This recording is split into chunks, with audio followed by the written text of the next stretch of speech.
Hello, my name is Noah Ravoy, and I'm here today with Leila Tomasone, and we're discussing women's birth control with using the hormone pill and how that affects their health and what you can do once you go off hormones to regain your health and to regain your fertility as well. Thank you for joining us, Leila. Hi, thank you for having me. It's really a pleasure.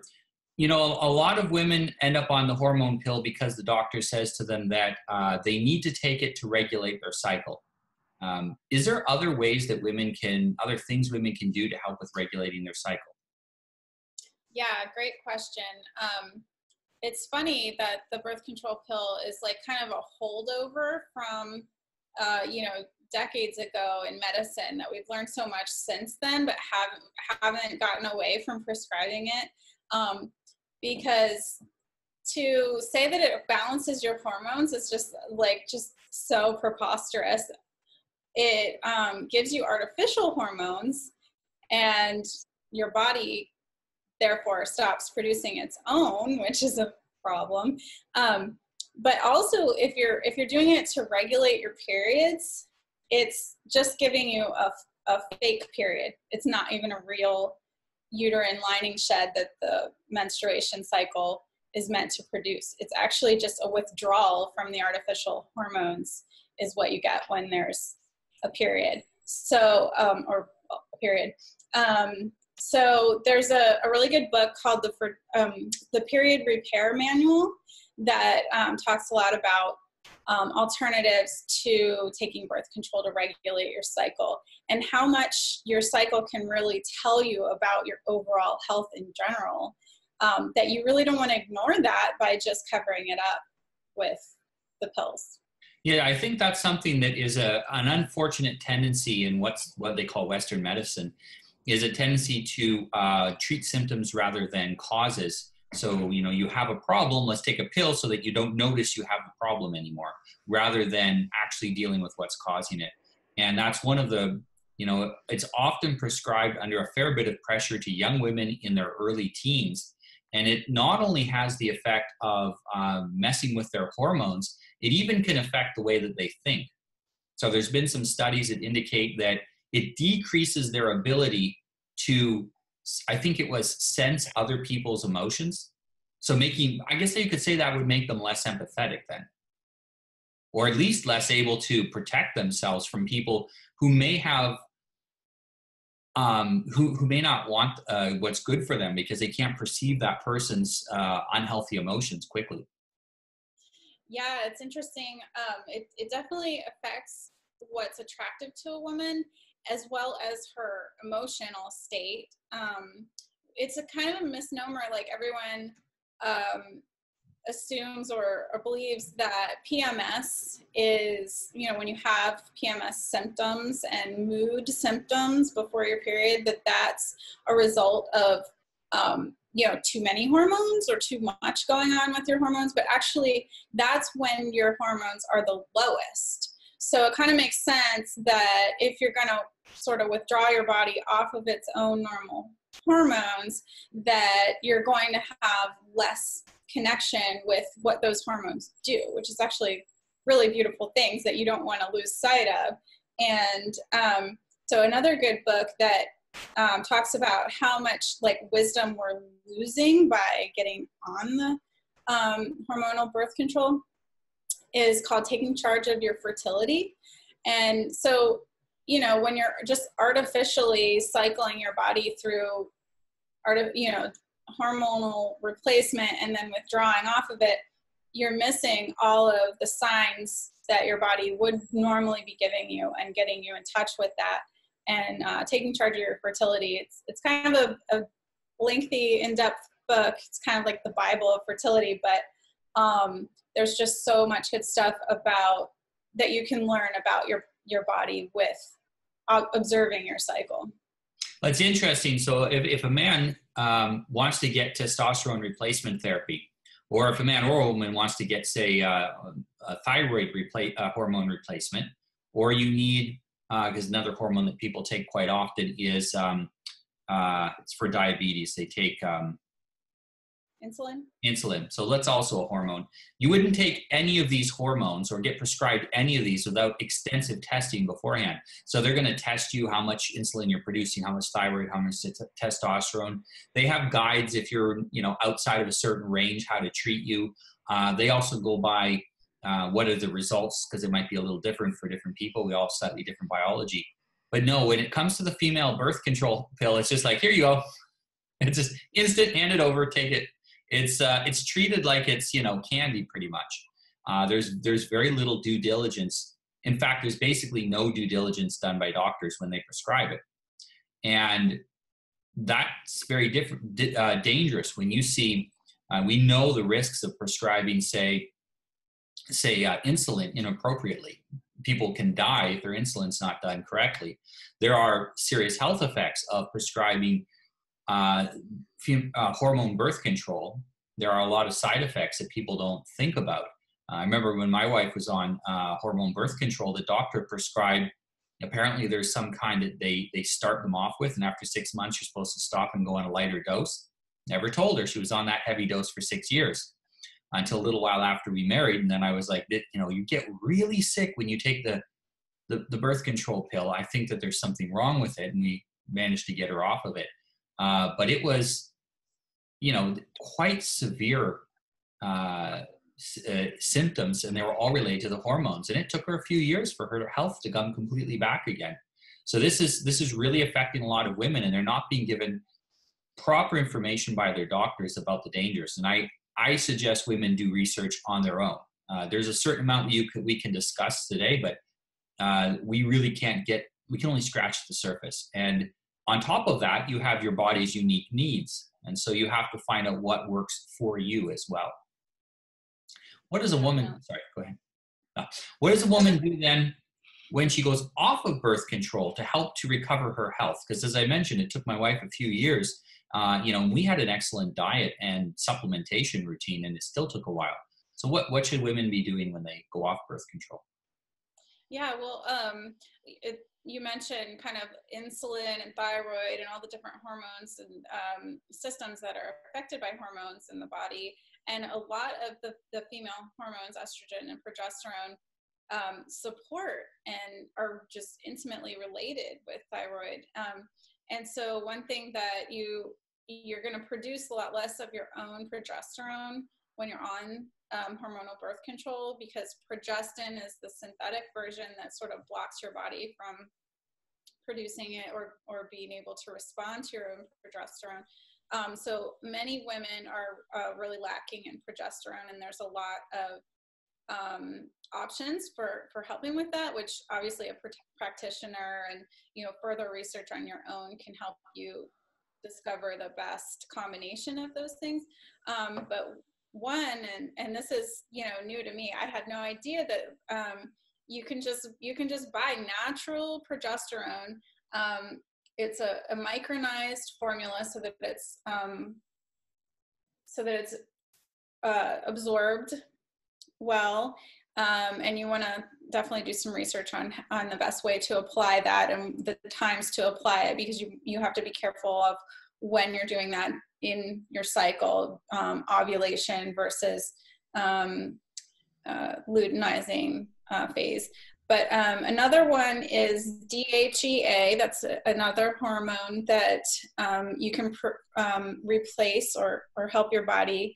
That one's one of the important factors in egg quality. And a lot of people don't know that. I kind of know, I hadn't put it together with people, but I had known this about chickens. If you've ever butchered a chicken, that they have like, yes, several different eggs. And yeah, they have little tiny ones up at the top of the tube or whatever, and then they have more and you can see the phases of the development of the egg as it gets closer to being laid, and all of those are in their body at any one time.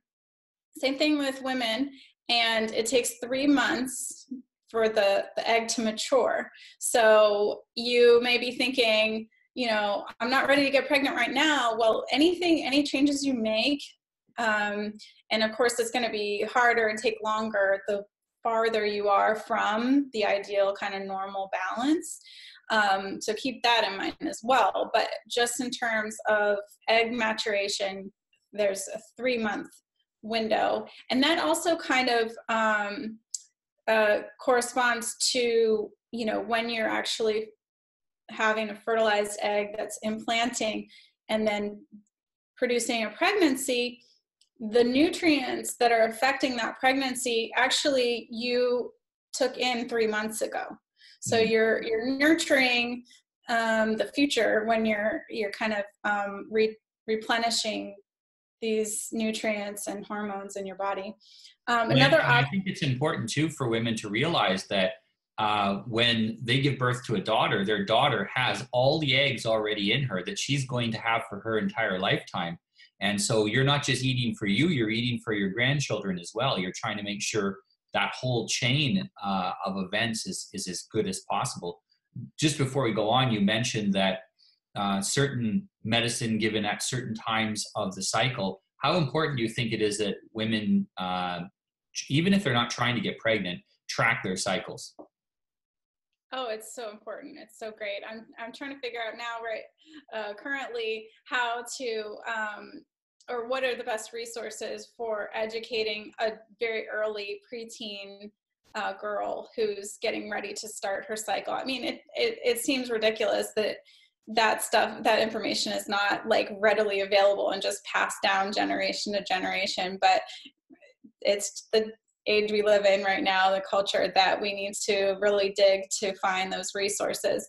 But definitely the more information you have, the better armed you are. You'll know how far you are from the ideal balance of hormones. You'll know what the signs and symptoms are when you have an issue, whether it's just a general health issue or a fertility issue. And there's so many different categories of fertility issues that if you've started learning about your cycle ahead of time, then you'll be able to troubleshoot those issues much faster when they. So there's a potential app for it. There's a developer out there is to create an app for younger women to help them track their female reproductive health before, because all of the apps I've seen are very focused on getting you pregnant.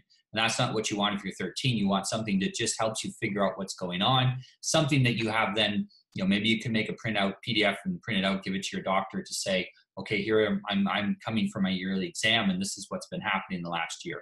And oftentimes the doctors will ask patients, okay, you got any problems, anything to complain about? And people just go, no, I'm fine. And, you know, there may be things, but if it happened 6 months ago or 3 months ago, you might forget. And so I think having that kind of a record, having that kind of a system is something which could be very, very useful. I think there is definitely a market for that. In the meantime, the only option you might have is using one that's for fertility in particular, or even recording it on a calendar.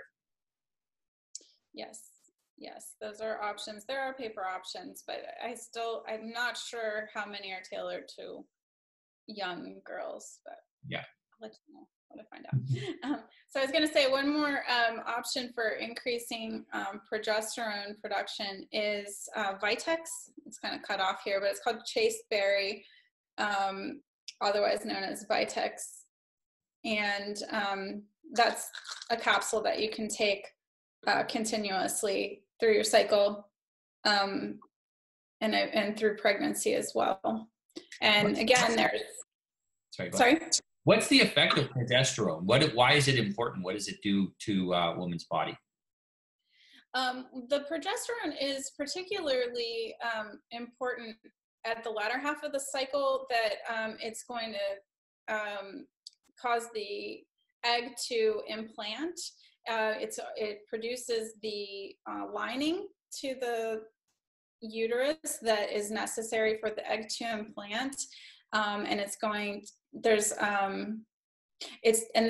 to help the embryo or the fetus stay viable and connected to the uterus. So anytime there's miscarriages, which is very, very common, A lot of times it's a defect with the egg, but it can, or the embryo, but it can also be a lack of progesterone. If progesterone drops, then your body can respond with a miscarriage. Excellent. And I'm absolutely sure that you can go get a blood test to say what your progesterone is. You probably have to take it at a certain point in your cycle in order for it to be accurate, since that does fluctuate during the cycle. But you know, if women are concerned about that, they should definitely go get a check. And I think you said once to me that it's possible using ultrasound to see if the uterine lining is sufficiently thick in order to and that gives an indication too, beyond the blood test, whether the progesterone levels are correct. Is that am I correct about that? Yes. Yeah. I was going to say, when you're referring to the kind of the length of time that you want to be tracking your fertility signs, if someone is trying to get pregnant, and you're not having success, it could be a matter of simple timing, which you could reveal quite easily with your charts from your cycle tracking, or it could be something more serious and bigger of an issue, but you'll see that, whether it's not ovulating. If you're not ovulating, you'll see that, or if your luteal phase is too short, and then the egg doesn't have time to implant, and that will be helped with progesterone. The luteal phase will be longer. Progesterone and estrogen peak right at ovulation.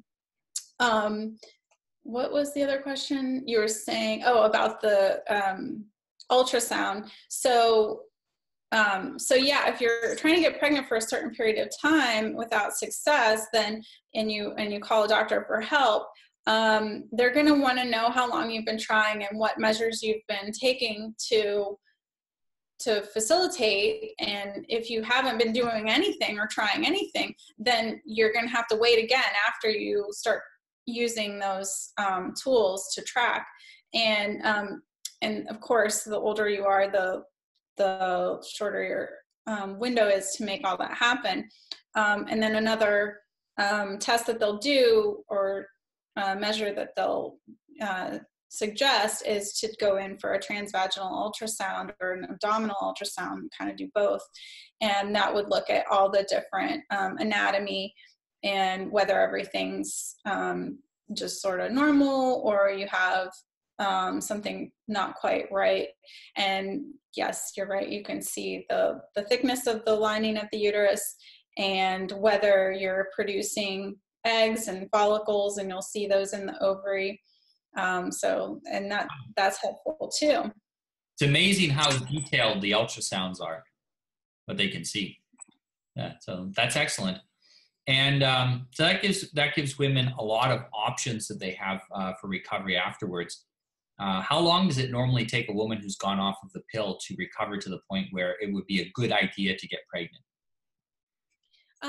About a year is a typical guideline. I mean, I wouldn't say that that's going to apply to anyone in particular, because you don't really know how much they've been affected by it. It depends on how long they've been taking it and what dosages and that sort of thing, as well as their nutrition and their overall health. I was going to say, if you want a couple more nutritional supplements that are recommended. So one is zinc, and that's going to be depleted by hormonal birth control, and that's good for men and women. Another one is magnesium.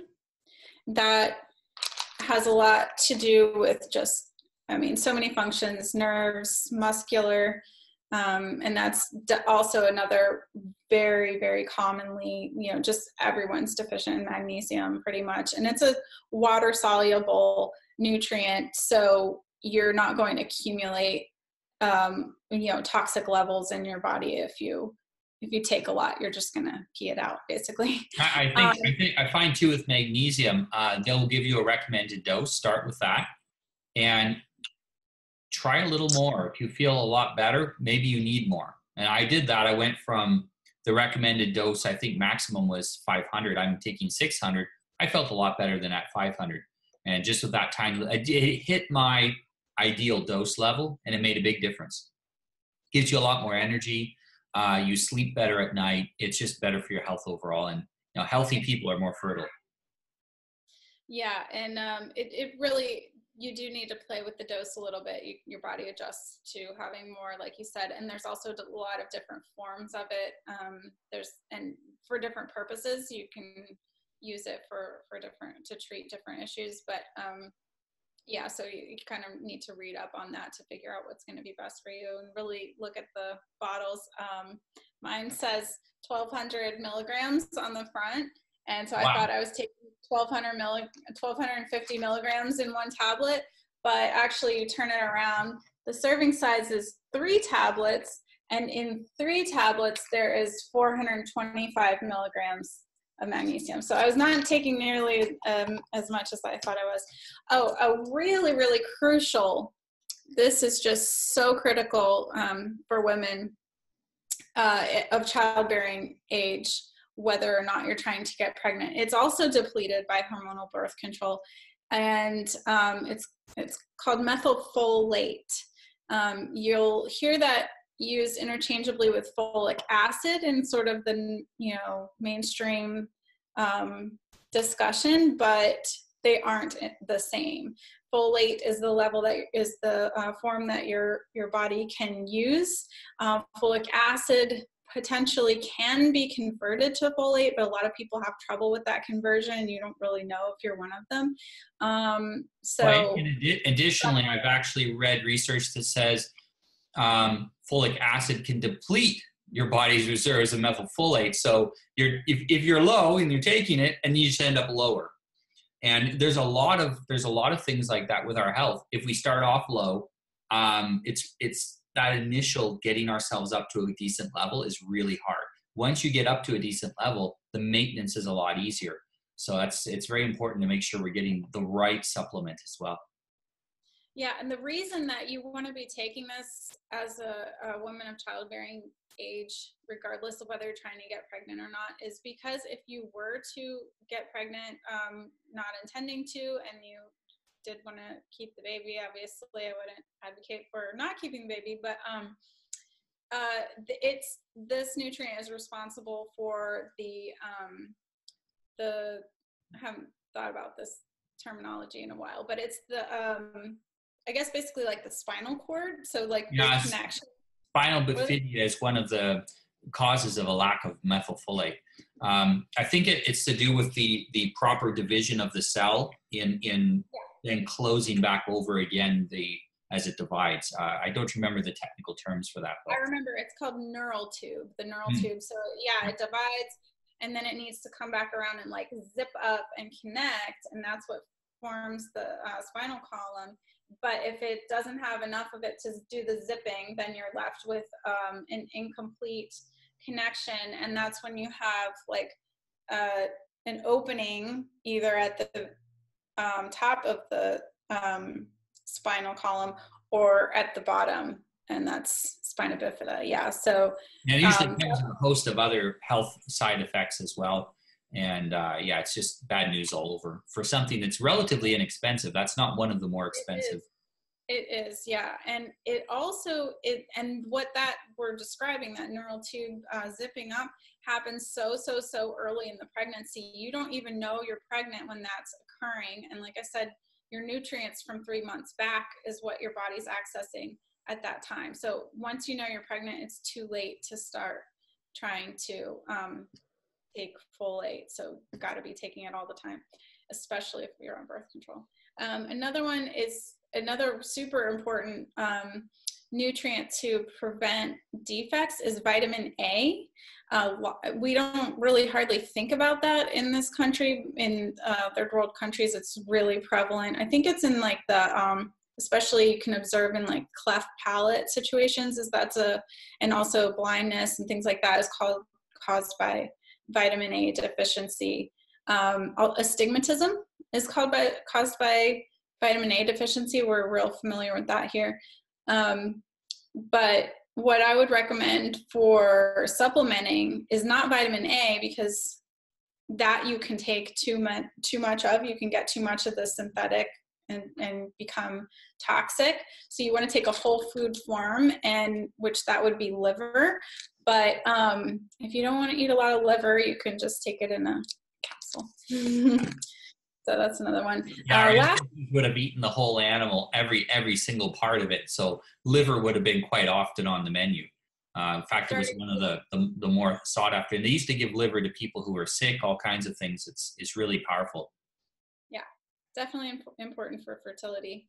The last one that I have, so vitamin A, that's a fat soluble vitamin, and that's oh, I don't have vitamin D over here. That's another fat soluble vitamin that's super important. It's actually more of a hormone. Vitamin D is. And then this is something I wanted to mention too. People will say, oh, vitamin D. There are studies on the internet that say if you go outside for 30 seconds and go point in the sun, you get all the vitamin D you want. It's very important to understand if you're outside of the tropics, you do not get vitamin D all year round, because it's not just sunlight. It has to come at the right angle within a certain radius of angles. In the tropics, that's why it's called the tropics, is because they get vitamin D all year round because they get sufficient sun. There's a different reason why vegetation changes rapidly as soon as you get out of the tropics. They have to adjust to a different wavelengths of light.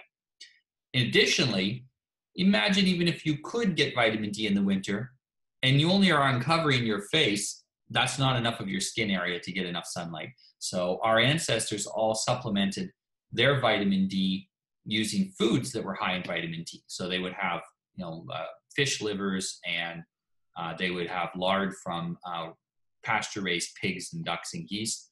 These are all things that are very high in vitamin D. Yeah, cod liver oil, and also, right. So it's the very, very white people that don't get very much sun that we've got a lot of those foods. But yeah, anywhere the deep water fish, that's going to be helpful as well. Right. Yeah, I can't believe I forgot about vitamin D. So important.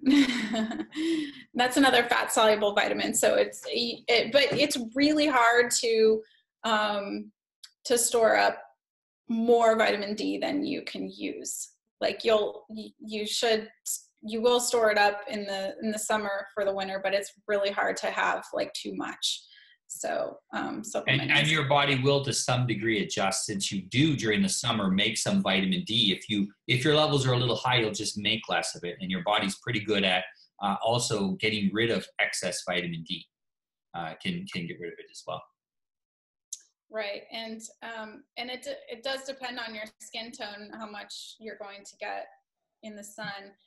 I talked to a South American doctor, a pediatrician, once, and they've got a little bit darker skin, so they're going to need a little bit more time in the sun to absorb as much vitamin D as a very, very pale person would.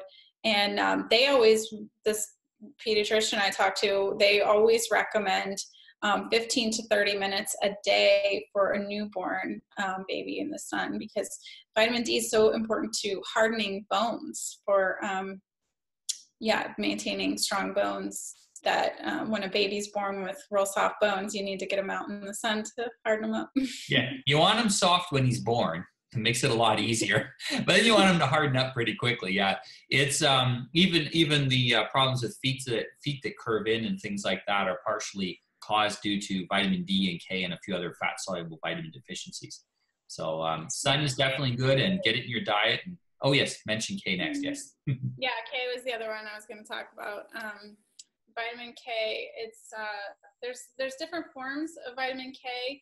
I guess so this one has K1 and 2 different types of K2, and you can read about that. It's a little bit technical, the different varieties, but that's, again, if you've ever read Weston A. Price, that the traditional groups would always make sure that they had enough vitamin K in their diet. Grass-fed butter, grass-fed dairy, and grass-fed organ meats will help with that. And one of the big advantages of the K, along with the D and the A, is they help ensure that your child ends up with healthy and straight teeth and a good formation of the middle third of his face. often we think that, you know, the kids get teeth around a year old, or a little before that, they start coming in. And so we think that's when the teeth, that's when they start to grow. But actually, you're born with the teeth. They're just up inside the jaw, and they start to come out at the time that's appropriate for them. So you want them to be developed in utero correctly so that they can come out correctly and straight and strong. Yeah, and also, of course, it affects bone density as well. Yeah, definitely important for dental health. It is important to have enough room for the teeth in the mouth, which you'll see with like a wide facial structure. But it's pretty common that we see now that people don't have enough room for their teeth. And then we got braces and all these things. And like, you can even get palate widening, which is like super painful, but like, wouldn't it be better to like prevent that and not have that problem? So yeah, vitamin K and A and D as well. Excellent. Thank you. Was there any other supplements? Well, I was just going to mention some herbs that this is actually like a variety of herbs that were put together specifically for me and my needs for fertility. But you can customize them. Well, I would ask a practitioner to customize the herb formula, but it's for vaginal steaming, or also called yoni steaming. It's a traditional practice that different cultures have used, you know, forever. And so you would boil the herbs and allow the steam to permeate the tissues, the vaginal or tissues, I guess would actually be the vulva on the outside. It's not really going up inside. But because there's so many blood vessels near to the surface, that's a really efficient way to absorb the nutrients from the herbs. And you can repair, it's really good for postpartum, after birth, and all different sorts of health issues that women might present with. Yeah, and some people might think, oh, taking medicine in through steam, that's a little weird, but this is actually quite common. There are a lot of medicines that you take when you have, say, asthma, you take them in through the steam. So you're probably absorbing it really with your entire body, the steam that's from that. So excellent. Thank you for sharing that with us. Was there anything else you wanted to share about supplementation or herb medicine? Just the main thing I want to emphasize is just to get started sooner rather than later, learning about your cycles and the different indicators to know whether you've got sort of an ideal hormonal balance or whether you've got issues going on, and how to get them back in alignment. So how young do you think women should be when they start to learn this information? Oh, well, like I said, I think any girl who's getting ready to start her period should understand what that means and what's happening with her body and the different events that occur during her cycle, how her mood will be affected.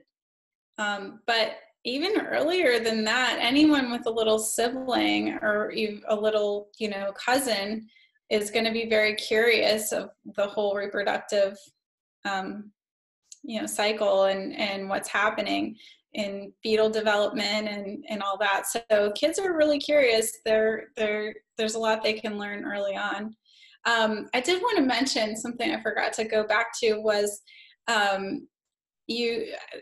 I don't know, we just sort of referred to like mood and male hormones and things like that. In the period repair manual, it was funny, they mentioned that we actually have all the tools we need to create hormonal birth control for men, but there's no way they would ever market it to men, knowing that they would become infertile and not, and then their hormones and their mood would be affected. Like they just would not accept not feeling like themselves.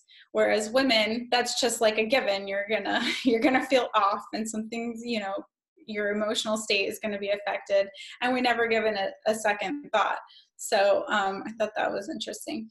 I think a lot of the excessive mood swings that some women, not all, but some women go through, is warning them that there is some sort of nutritional deficiency and that they need to deal with that. And especially if they're on the hormone pills, that will accentuate, as you mentioned, several of the nutrients that you have there for supplementation are depleted with the hormonal birth control. And so you deplete these things. And I know especially the fat-soluble vitamins play a big role in mental health, as well as magnesium and zinc. And there's a study came out recently that said supplementing with magnesium may be as useful as using psychotropic or mood-altering drugs to treat depression. So you're losing some of the things that you need for proper healthy mental function when you take hormonal birth control. And so it's pretty serious business. Right. And if you develop depression while on hormonal birth control, which is pretty common, then you're going to add more pharmaceuticals on top of that is going to deplete more of your own nutritional reserves, as opposed to just solving the problem. And the reason why you were depressed is a lack of your own body's natural hormones. I did want to mention a couple of books that can help. So regarding egg development and maturation and how to improve egg quality is a book called It Starts with the Egg. And it's also a nice, deep, in-depth book for anybody that's interested in a lot of information.